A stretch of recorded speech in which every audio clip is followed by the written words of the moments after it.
Happy Passover, everyone. For years, Gary Rosenblatt edited and published the New York Jewish Week. I've always found his columns insightful, and this past week's was certainly so. This Passover, freedom feels more precious, he wrote. And if we reflect on just some of the events of the world around us, abroad and at home, I believe we would agree. Ukraine is still under siege by a tyrannical Russian regime. In Israel, a battle is playing out not just over a slate of judicial reforms, but over the civil liberties at risk if the judiciary loses its independence. And in America, states are advancing new initiatives to strip women of their reproductive rights and members of the LGBTQ+ community of their personal protections.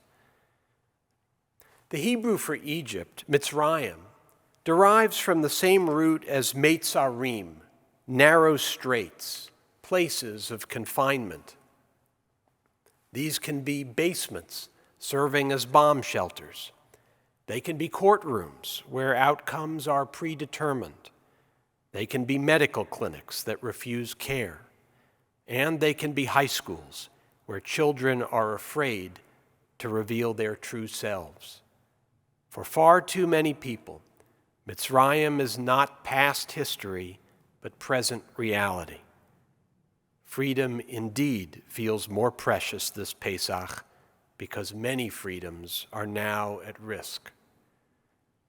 But before we grow too despairing, Rosenblatt writes, we can take comfort in the symbolic message of the Afikomen.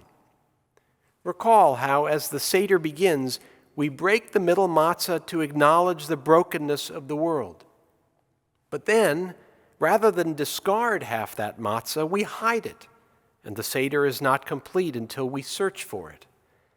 The irony, of course, is that we know exactly where the Afikomen lies, right where we put it.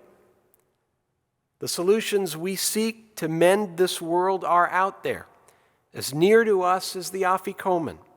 And we know what those answers are: a commitment to justice and compassion, and an awareness that every human being is created in the image of God.